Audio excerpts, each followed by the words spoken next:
Finding myself with a lot of free time on my hands, a road trip seemed to be a great option to be socially distant, but get out and see some of the country. To do this, I purchased a pop-up trailer this year, which you see here. They call it an A-frame because it creates that little pitch in the middle there. I towed it with my Subaru Outback as we traveled across the country. Our first stop as we were moving out towards the west was Chicago, where we visited and walked around a little bit. And of course, you can't go to Chicago without having some deep dish pizza. So we did stop in and grab some pizza while we were visiting. And we also popped up till Milwaukee, and we toured a distillery up there and had some great spirits, and also hit a brewery while we were visiting Milwaukee.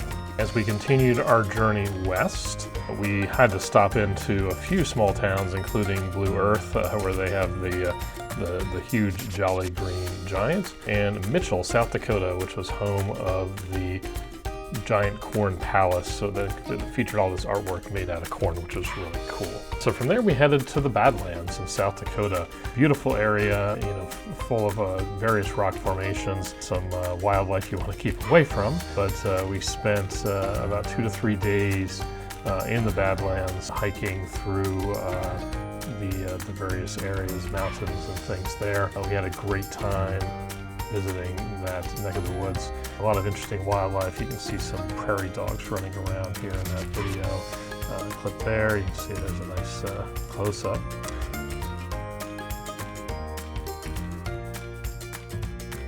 On our way out of the Badlands, we visited the Minuteman Missile National Historic Site. So a cool spot for anybody that's really into history.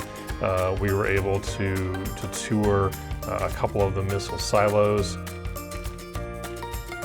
Then we moved on to the Black Hills in a town called Spearfish, South Dakota. This was a fish hatchery that they had in town. We stayed here for a few days to explore the Black Hills, and we saw the Crazy Horse Memorial, which you're looking at here. And then we explored a couple of the parks in that area, including one of the state parks you're looking at here that had also some more cool rock formations, including this very narrow bridge that we were able to get through without the trailer. We did leave that at the campground for that trip. Again, beautiful nature out in South Dakota. There's a waterfall here. And then from there we started making our way south through Wyoming and then down into Colorado. Our next stop was Rocky Mountain National Park. We spent a few days there. Very high elevation there, so we had snow, which was kind of neat for this time of year. We were up almost 11,000 feet in elevation in the park to explore that, which we did on some driving trips. We also did some hiking as well. We did a 9-mile loop trail, which took us out to explore some of the lakes and grounds around within Rocky Mountain National Park. I highly recommend visiting there if you have not made it out there yet. Some more shots of the park, and there's me hiking in the distance there. Again, gotta wear the good solid boots, and you're up 9,000 feet, so it's a little hard to breathe sometimes up there, but we still had a great time exploring. From there, we made our way south to Colorado Springs. This is kind of a shot of Colorado Springs as we were making our way in there. We visited the Garden of the Gods, which is another set of rock formations there, and we made our way up to Pikes Peak, which is a very, very high elevation, and that's me there.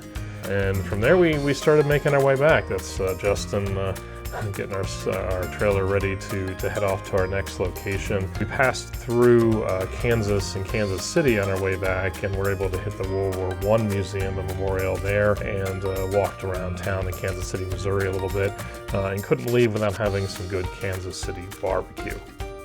And then as we passed north, we hit a town called Casey, Illinois, which has the world's largest rocking chair, the world's largest barber pole, world's largest mailbox, and what else we got? So the world's largest bird cage there, and one more thing, the world's largest wind chime. So if you're ever passing through Casey, Illinois, that's worth a visit.